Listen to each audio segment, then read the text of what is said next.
On today's show, the NHL, it's a game of inches, but why have the Ottawa Senators consistently been finding themselves on the wrong end of losses? And we'll try to find a balance between panic and patience with the news that Thomas Chabot will not join the team on this road trip. This is Brady Tkachuk, and you're listening to the Locked On Senators podcast.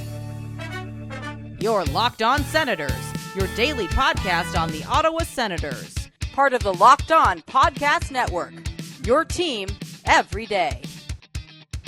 Welcome. You are locked on to the Ottawa Senators. I'm Ross Levitan alongside Brandon Piller, and today's episode, it's brought to you by FanDuel. If you want to be right in the middle of the action this season, visit FanDuel.com and place your live bets all season long.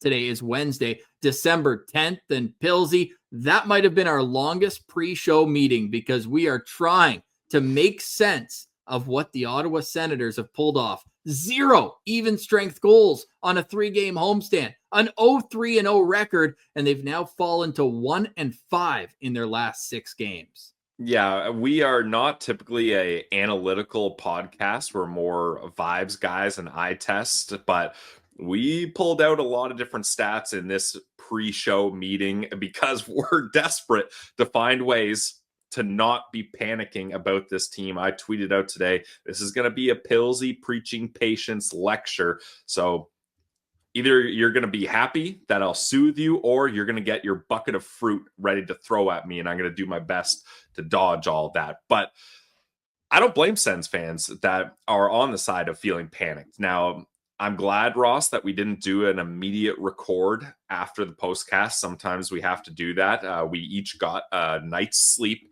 We can take a deep breath, try to have some sober thoughts coming into this. And I believe I found a little bit of peace and a little bit of optimism with this team. And we'll get into that further. But certainly this is not the homestand that the Ottawa Senators envisioned. 0-3, like you mentioned. And then obviously losing to St. Louis, inexcusable both times this year. But at home, that's one you should have had. You got goalied.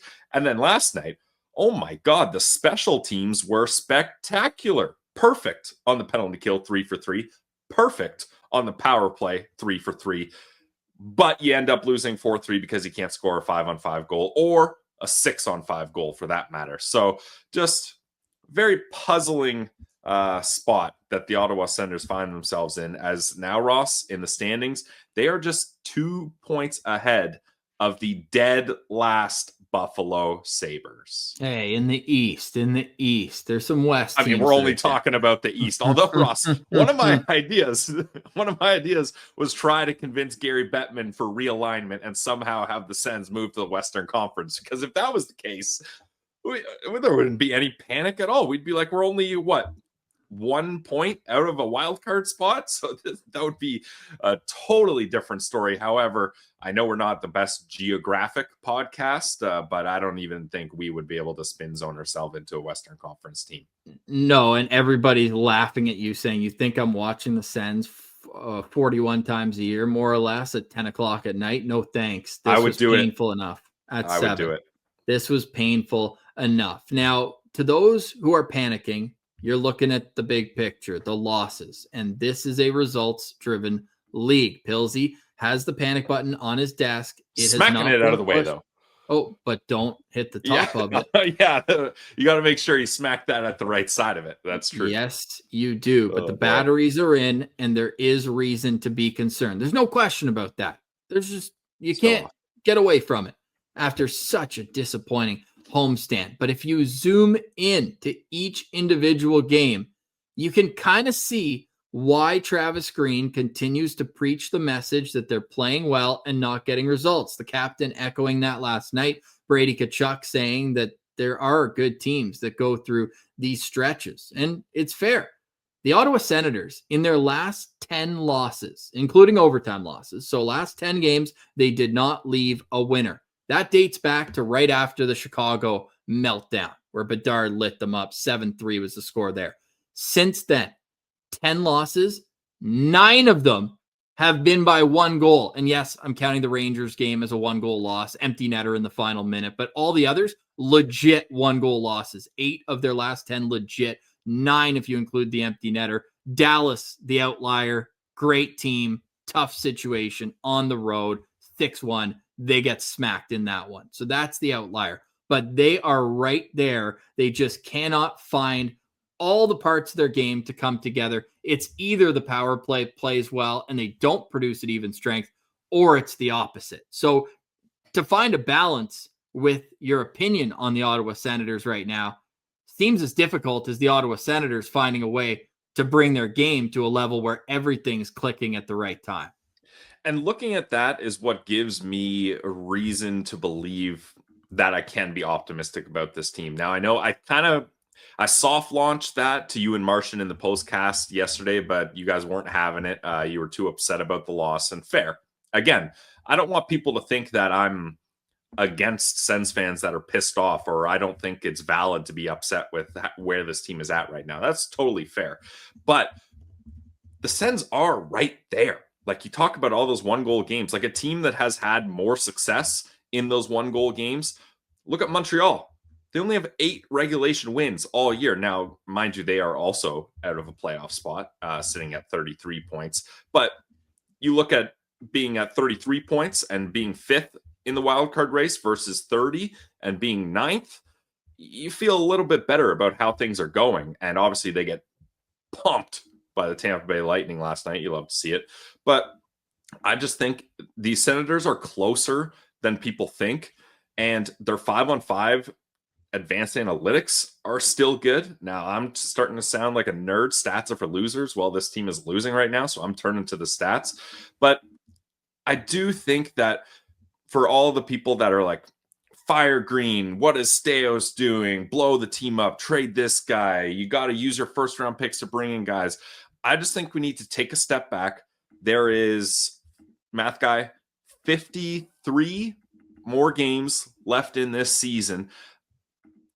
I do think the Ottawa Senators are going to be able to turn around, but it has shown that Thomas Chabot and Shane Pinto are kind of the pieces that hold this team together at the end of the day, to put a Thomas Chabot cliche in there, because you lose a top 4 defenseman, and you see what that does. I mentioned it yesterday in the postcast, Ross. Tyler Clevin, no offense to him, he's just not ready to be in that role, and he's playing outside of what should be expected of him so early in his career. And then Shane Pinto, your leading goal scorer and your star 5-on-5 power play shorthanded player. Like, he does so much for this team. That's why they gave him that nice extension. So these are very important players that you're losing. Now, I'm not trying to cry injury either, because the New Jersey Devils have more injuries and arguably more key players out. But these are important parts of your team that are out of the lineup right now.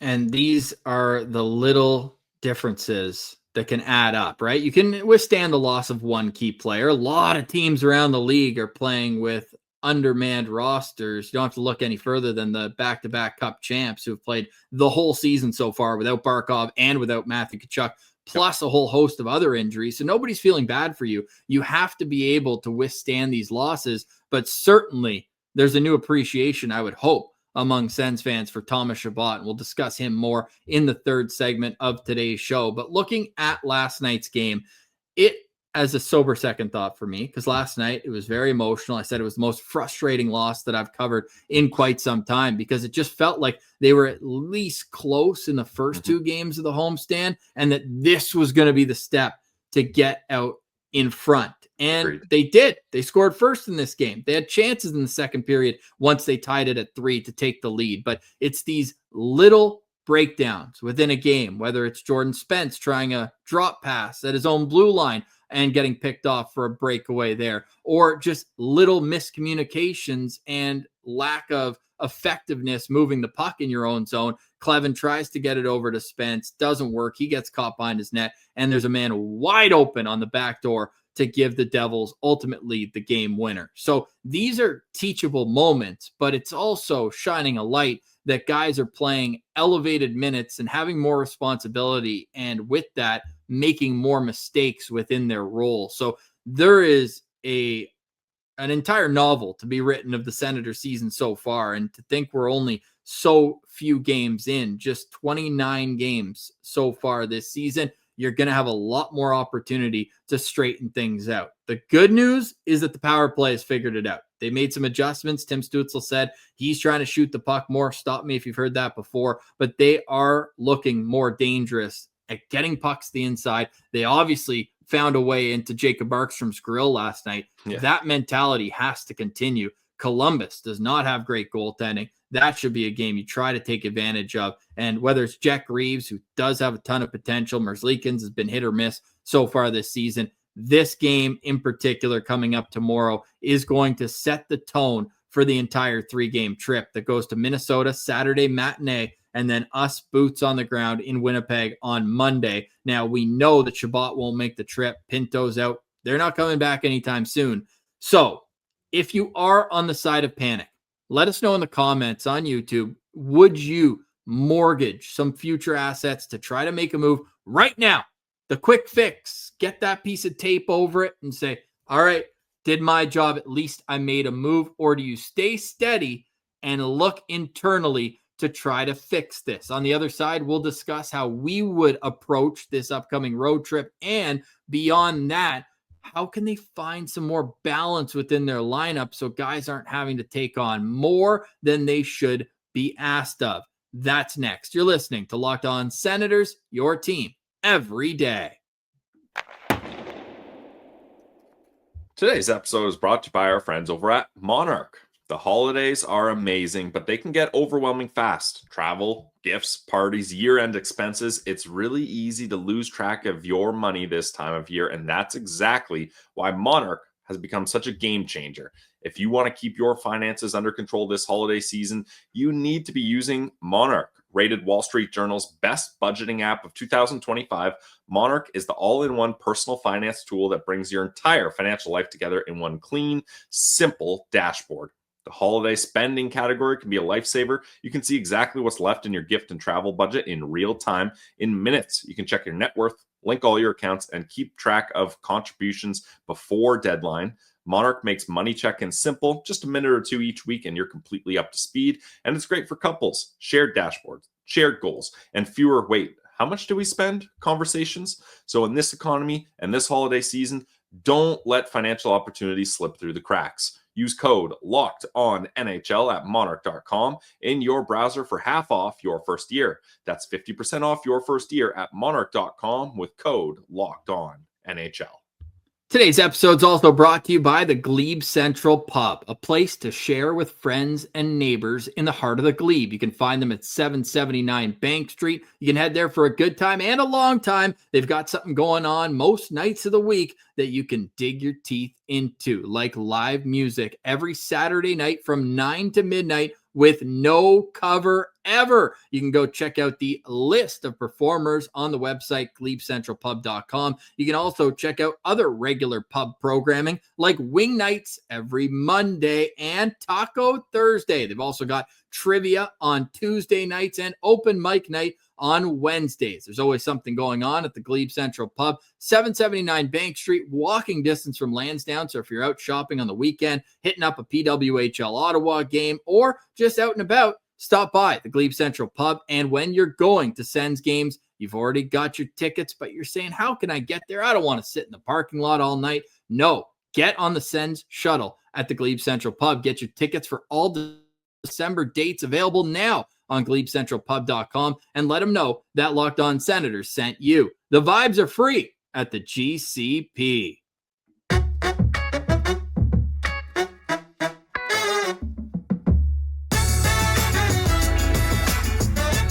All right, Pillsy. So the Ottawa Senators end a disappointing homestand with an 0-3-0 record. Brady Tkachuk is back, and I have seen some that are pointing heavily towards the record since Brady Tkachuk has come back. It's not good.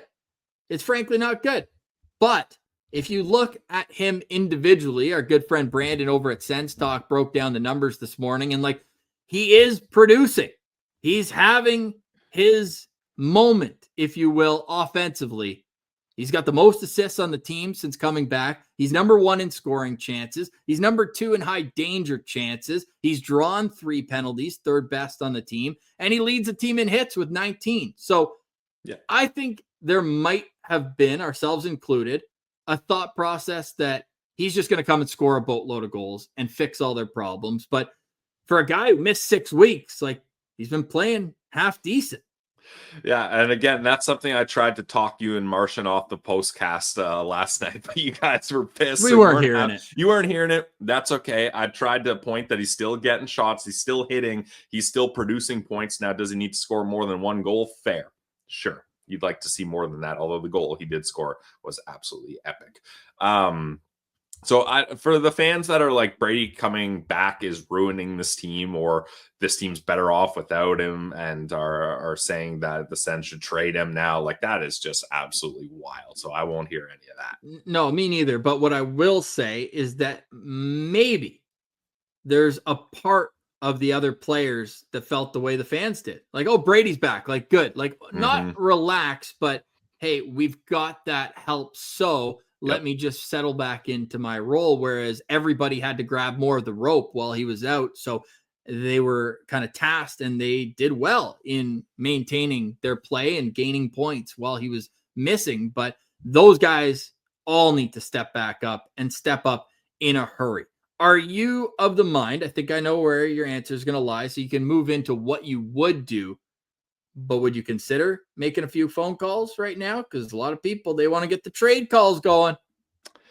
Absolutely, I would consider making phone calls. I think it's important when your team is where the Ottawa Senators are. You need to be checking in on what opposing general managers think is valuable on your team, and you need to be finding out who is available. So for people that think I'm just strictly anti-trade, I try to make this as clear as possible. I'm not anti-trade. I think I'm just looking more realistically at what the Ottawa Senators have that's of value and where they can actually make a move. Whereas I think all the people that are turning on caps lock and replying on Twitter or in our chat saying, Pillsy, we have to make a trade.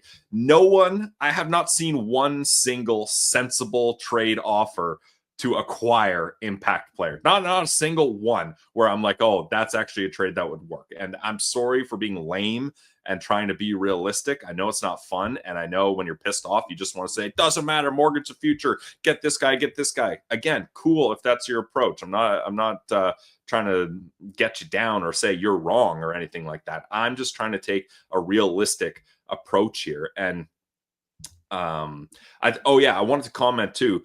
The issue too is Brady Tkachuk coming back was a help, and that's reinforcements being brought in. But unfortunately, it wasn't very long until your leading goal scorer, Shane Pinto, was taken out of that lineup and subtracted. So sure, it's one guy in, but one almost as important, or some might argue even more important player out the door. Like, it's so the trade-off for Brady returning hasn't exactly been a positive statistical or reinforcement. Yeah, and that's kind of the price that is never talked about when acquiring a new player, is that how's it going to affect the rest, and guys are in and out. To me, this season and the condensed schedule with the Olympic break, it just highlights how much depth you need, and Ottawa has had to tap into that with Stephen Halliday now playing a handful of NHL games. We saw Ole Lycksell recalled, didn't end up playing. He's back to Belleville just as insurance if Lars Eller couldn't go. But there's going to be a lot of games this season where Ottawa doesn't have their full complement of forwards. What did they get through? 2 before the injury occurred in the most recent stretch? 2. And that's just forwards, because Chabot was already out by then. So they haven't played with their full roster, but no teams are. So it is not an excuse. Looking at the lines from last night's game, we saw the Stützle, Nick Cousins, Fabian Zetterlund line stay together. We saw Dylan Cousins with Brady Tkachuk and Drake Batherson. Ridley Gregg was between Michael Amadio and Claude Giroux. The fourth line was Lars Eller with Stephen Halliday and David Perron. Now, Travis Green hasn't been too confident in his fourth line of late, really playing them too little, between 5 and 8 minutes a night. But let's focus just on the forwards here, because you and I are each thinking different on the forward lines for the next game against Columbus. But I know you want to keep that top line together. Yeah, for now, I do want to keep that top line together. But I'm trying to decide if this is the best time to transition into this. I do have an idea to limit or reduce Tim Stützle's ice time. Would you like to hear it? Yes, please. So keep him on that top line. Keep him on that top power play unit. And Ross, you might not like this. Tim Stützle must stop killing penalties, in my opinion. And in the off season, Ross, you were fighting for Tim Stützle to kill penalties, and I was fighting for him not to kill penalties and to have Michael Amadio take his place in killing penalties instead. Because Tim Stützle, since December 1st, he is this team's number one forward in shorthanded ice time. Michael Amadio barely kills penalties. And we looked at it, Ross. You found the stats. When Tim Stützle plays more than 20 minutes, he is far less effective as a player, where if he spends less than 20 minutes of ice time, he is way more effective.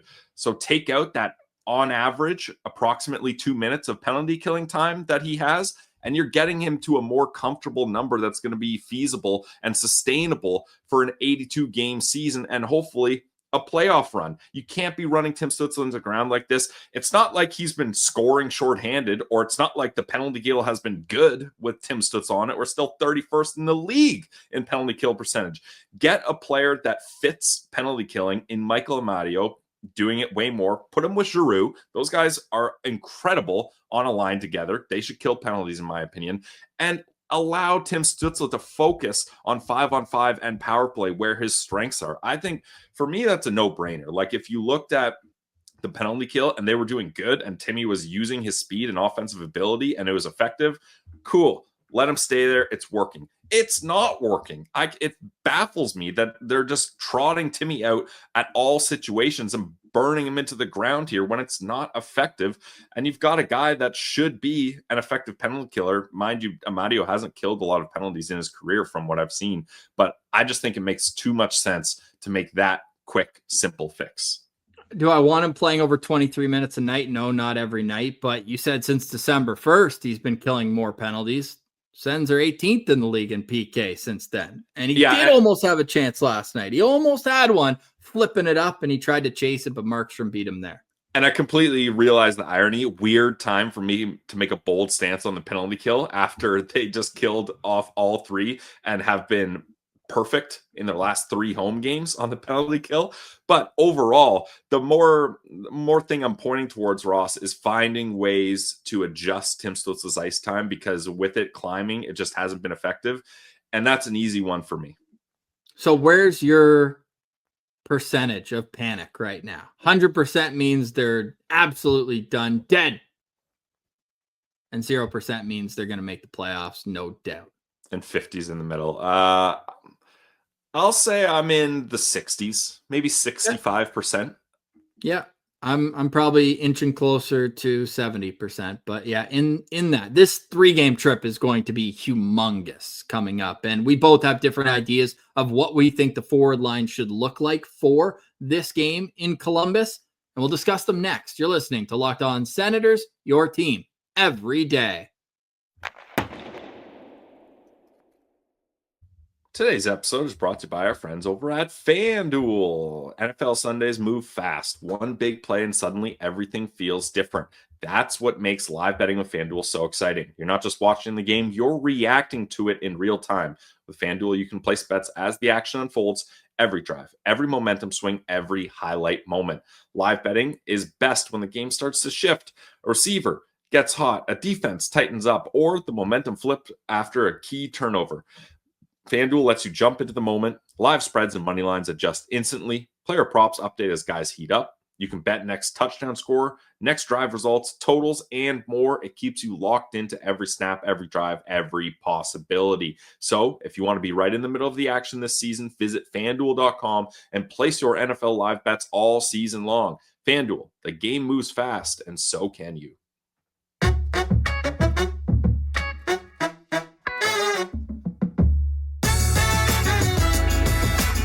Thank you for making Locked On Senators your first listen of the day, and thank you for making Locked On the #1 sports podcast network. You already live your team every day. Now let's take it up a level and go ad-free. You can join the Everydayer Club and get Locked On Sens with no interruptions, members-only Discord access, and more, all for just $5 a month or $50 a year. The link to join is in the description below. You can also join the all access tier, bonus coverage, texting one-on-one, and an exclusive newsletter. So check that out in the description below. All right, Pilsy, Senators in Ohio. Does that mean what I think it does for you and a certain disher and getting more ice time? Yeah, did Stephen Halliday attend university in Ohio? Can we confirm that? So I'm not sure, but yes, he absolutely did. Yeah, the guy loves it. So why not put him in a position to succeed a little bit more when he's in Ohio? It's like when guys return home, when guys play up against former teams. That's basically the spin zone I'm going with for Stephen Halliday here. Hey, speaking of that, just because we had Crooker tell a great Stephen Halliday Ohio State story last year, he shot me a note last night and said, sorry, we had to take the dub back to Jersey. Confirm. They made him put money on the board. Third game of the year. I mean, it's a big one for him. The franchise that drafted him and his only team that he's played for. How about Crooker and Clevin getting into it? Clevin crunched Crooker along the boards, and he didn't like that. They get into a scrum right after and both get penalties. That was kind of a funny moment. Good on Crooker, though. Blue-collar guy. Hey, yeah, representing West Van very, very well. You got a kick out of that, no doubt. But Stephen Halliday, you want to see him in a position to succeed? Who do you have as his wingers? Because I know that you're looking at Stützle, Nick Cousins, and Fabian Zetterlund to remain aligned.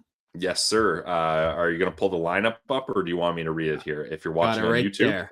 LOSB stats department and graphics team is on it. So the first line, keep it the same for me. Nick Cousins, Tim Stützle, Fabian Zetterlund. Brady Tkachuk with Stephen Halliday and Drake Batherson. Now, I know maybe a lot of you are saying, look, Halliday's only had a handful of games. He plays less than 10 minutes a night. It's kind of crazy to elevate him like this, but he is the disher. Get him with Brady Tkachuk. You want Brady Tkachuk to score more? Get him the puck more. Stephen Halliday will do that. Drake Batherson, a great dual threat player, can shoot, can pass. I mentioned it when Dylan Cousins was put with these guys. That is arguably the best line, or at least wingers to have to succeed. One could argue Amadio and Giroux, but I mean, offensively, Tkachuk and Batherson, you're put in a really good spot there. I don't think Stephen Halliday playing 5-6 minutes a night is effective to the player that he is. This guy is used to playing top line, top power play minutes in the AHL, and he sets guys up. So I want to see him have an opportunity to play with Brady and Batherson. Okay, and that brings you to your third line, which, no spoilers, I have as a line as well. A little different, though. You've got Dylan Cousins centering Amadio and Giroux. Why make the change with Ridley Gregg, who you've got at left wing with Lars Eller and David Perron to round out the group? Well, I was trying to get Dylan Cousins to be a better 5-on-5 player with my argument that Brady and Batherson are two great wingers, and he should be able to do that. Unfortunately, that wasn't the case. Dylan Cousins tried to do too much yesterday. Two examples of him double dangling, even trying to do triple dangles, where the first couple dangles work, but then, as you mentioned, Ross, the percentage of that next one working as you stack up dangles goes lower and lower. And of course, one of them turns it over, and that leads to a goal against. So let's cool it with that and get him with the 5-on-5 gurus in Michael Amadio and Claude Giroux. I mean, anyone should be able to succeed. Arguably, Ridley Gregg had his best game of the season last night with those two. He had 5 shots on goal. He was getting involved, and that line had great analytics. So I think moving Dylan Cousins down there helps. And the reason I've done this, Ross, is we have to find a way to Travis Green's not going to do this, but we have to find a way to force him not to just play his top guys over and over. We got to spread the love throughout the lineup to try to roll more lines. I believe making a lineup like this does this. I haven't been impressed with Ridley Gregg or David Perron much recently, so this is more of a demotion than anything, putting them on the fourth line with Lars Eller. And Travis Green feeling the same way about David Perron. He had I'd imagine, season low, played under 9 minutes in last night's game. Pilsy, I'm with you on that Cousins, Amadio, Giroux line. That's my second line.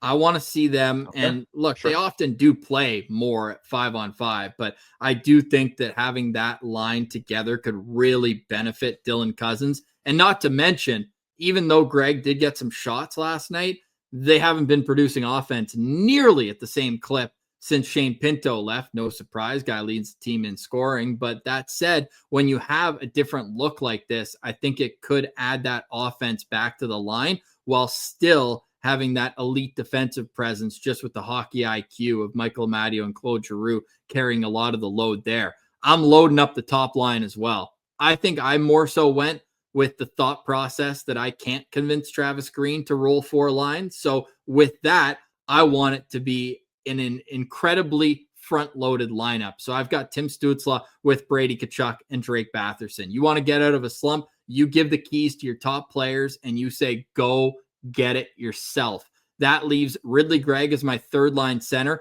between Lars Eller. I put him at the wing with Fabian Zetterlund on the other side. Not a demotion for Zetterlund, just finding a spot for him in the lineup here. If you're behind Batherson and Giroux, though, it's not that much of an indictment on you. I still think Zetterlund's been playing well, drew another penalty last night. So I like Zetterlund, but I think that this is a good spot for him right now in the lineup. And that leaves Stephen Halliday as my fourth-line center with Nick Cousins and David Perron. Those two doing a lot of the dirty work on that line. But again, it's not going to play a whole lot. Are you totally against that Stützle, Tkachuk, and Batherson combo? No, I'm not. I mean, I get your thinking. And yeah, if you're going to lean into what Travis Green might actually do, I believe that could happen. I don't like a line of Eller, Gregg, and Zetterlund. I don't know what those guys are going to do. And then I just think the Sens aren't using Halliday properly. Getting him with Nick Cousins and David Perron, unfortunately, doesn't do much for me. Now, is Halliday ready for a top 6 role? Maybe not, but I think in a small sample size, it's something worth trying to try to create offense.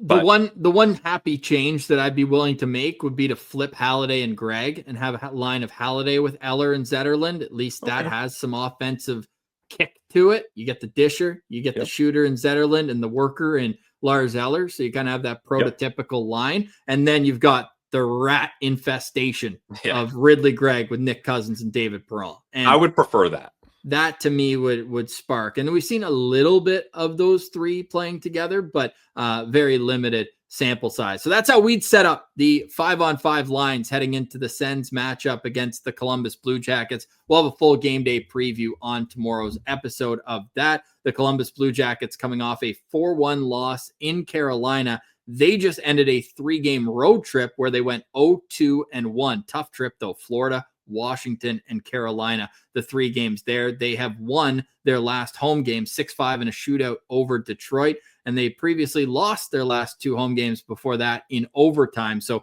they're finding ways to get past regulation, which means finding points, and Ottawa cannot afford to give the Blue Jackets any more. This could be a team that you're competing with in the wild card race if that is how things develop. Now it's time to talk about Thomas Chabot, the Ottawa Senators' longest-serving player, and he is a guy that has been the whipping boy at times. I would like to formally say that I undervalued his impact in the Senators lineup. Ottawa has 4 wins in 11 games when he's out this season. That's surprising for me to hear you say, Ross, because last season you named Thomas Chabot this team's MVP. Yeah, fair. I think it's more a long-term thing. Like there were years, and I know we always kind of prefaced it by saying, get this guy a proper partner, but then it feels like you're having to cater to one of your best players, where it's like for Sanderson, whoever you put with is the best version of themselves with him. Whereas it felt like Chabot needed someone to limit his flaws and allow him to flourish. Of course, the unmentioned part so far is that this isn't the first time that he's had trouble staying healthy, and that has stopped and started his career over and over again. And we saw last season his healthiest one in the National Hockey League, and in turn we saw his best production. He was off to a pretty good start this season too, with 10 points in 18 games. He was a +5 after last year having his first plus season in 8 years in the National Hockey League. So it really, really exemplifies to me the importance of Thomas Chabot and what this team looks like with and without him in the lineup. Yeah, definitely. And I think they don't need to so much cater to Chabot, Ross, as they need to compliment him. I would change that wording a little bit, because we looked at it, Ross. Thomas Chabot has spent most of his time in Ottawa with Nikita Zaitsev. Almost we did this exercise. I forget all the stats, but a couple of years last year with you could go year by year and look at who he's been partnered with, and it's pretty easy to be like, oh, I kind of get why he's a dash at the end of the season every year with the Ottawa Senators. Now, they found Nick Jensen last year, but they can't find that Nick Jensen this year, and he's been here every single game, all 29 of them, when we thought he was going to miss weeks, if not a month, into the regular season, and he hasn't missed a single game, even though he should miss a game or two at least. Even with the injuries here, I think it's crazy that he hasn't been given a maintenance day or a, hey, watch the game from above break type game. And I know he's a respected veteran, so Travis Green doesn't want to do that. Desperate times call for desperate measures, and I think it's something that needs to be done. With Chabot not coming on this road trip at all, first off, that's devastating news. You would hope that he would at least come along to give you optimism that maybe he could play in the last game of the road trip at the very least, but this is clear that he's not close to returning. And I think similar to the way I tried to spread the lineup for the forwards, Ross, if you could pull up my D-core lineup, because I made some changes on D, whereas you kept the same. I just didn't even want to look at it, man. Like without Chabot and with Jensen not playing up to the way he played last year, and there's so many reasons for that are understandable. The age, the injury, coming off surgery, all that. It's like they're missing an entire pair, right? Instead of just the one, it's like they've lost both, theoretically. I agree. Yeah. And that's why I think you need to spread some of the wealth on defense. I've got Sanderson Spence, which I know Spence, not a great game for him yesterday, but according to Money Puck, Sanderson Spence is actually the top Sens D pair for expected goals percentage. Now they've played 76 minutes together, 70%. That's the highest. And then second highest is actually Jensen Matimpalo at 59.6. So, I mean, you want to limit those guys' ice time. You want them on the third pair anyways, but it's nice that they've at least found some success analytically. However, the worst pair is Clevin and Zub that have played 50 minutes together, and they're at 36.4. So this is a gamble. I'm trying to make my best pair while also then creating the worst pair together. But we got to find a way to get Sanderson's ice time down too. Like playing 28, 30 minutes and all consecutively in a row is going to stack up eventually. I don't care how good his endurance is or the work he did in the offseason or how good a skater he is, whatever. It's just too much to put on Sanderson right now, similar to what we saw them do to Thomas Chabot when he started his career in Ottawa. It was, Shabby, you're playing 32 minutes in a 5-2 regulation loss to the Edmonton Oilers in a meaningless January game, and then you're going to do it again tomorrow night. Like, we can't, and look how that's turned out. You can't do that. It's just not sustainable. So I'm trying to mix up these D pairs to try to find something that works in a top pair, even if it sacrifices a middle pair that might not work that good. I don't care about Clevin and Zub scoring goals. I just think if you add Zub there, it's going to help less goals against when those guys are on the ice. If you filter it to minimum 75 minutes played together, again, that's just slightly under where Sanderson Spence have played. They are the number one D pair in the National Hockey League in expected goals percentage. Wow. The only at 70+%. The Carolina Hurricanes have the second, fourth, and fifth best pairs when it comes to that number. Okay, Pilsy, last thought for me on today's show. And it's one that we were tracking for quite some time. And that is which Ottawa Senator was going to get to the top 10 in goals first. Well, we officially have our answer. It's Drake Batherson at 128. But get this, Pilsy. They were tied, all three of them, Batherson, Stützle, and Erik Karlsson at 126 goals. Then Batherson's goal in the first period got him the spot alone in 10th. Then Tim Stützle scored and tied him once again for 10th. Then Batherson's second of the game has him alone in 10th all time in franchise history with his 128th goal. Tim Stützle in 11th with 127. I'm really hoping we see some zigzag in between those two as they continue to climb up. But congratulations to Drake Batherson. What a success story. A guy who was a overage draft pick in the 4th round, developing into a core piece of this franchise. So stick taps to Drake Batherson. And Can't go right off the top of my head. I'm seeing a lot of first round picks. Obviously, Alfie was a 6th round pick. He's number 1 in everything except for games played. Shout out Chris Phillips, 1 game over. But the fact that he's a 4th round pick in the top 10, I think there's only 2, if not 3 players that were drafted outside the first round that are in the Senators' top 10 goals list. Sean McEachran would be one of them. He was a 6th round pick of Pittsburgh, and Alfie in the 6th round. Everyone else from Spezza to Yashin to Tkachuk to Hossa to Heatley, Mike Fisher, Radek Bonk. I mean, those guys, most of them were top 5 picks in the National Hockey League. So stick taps to Drake Batherson to wrap up what was, I think, overall a disappointing show, but I still think like they're right there. And that's what almost makes it more frustrating, that they're so close, but so far. Okay, I'm glad I pulled you away from panic a little and onto the they're right there side. Again, some people might not like to hear that, but also, Ross, shout out Drake Batherson. How about the value on Drake Batherson this year and next at $4.975 million? Yeah. Like just incredible value there. Final thought for me is the Belleville Senators are in action tonight up against the Rochester Americans in Belleville CAA Arena. This is a big game for them. They finally got a win to snap their losing streak, but they are 4 points back of Rochester. So let's, I know the Ottawa Senators can't find ways to beat the Buffalo Sabres inexplicably. Let's see the little bros be able to beat up on their little bro. Yeah, it'd be nice to see. Belleville needs to find some consistency in their game, and now they do have more or less the roster that they're going to go to battle with throughout the season, minus Stephen Halliday, maybe Dennis Gilbert. But for the most part, you've got your guys, and let's see them produce and get a big win at home.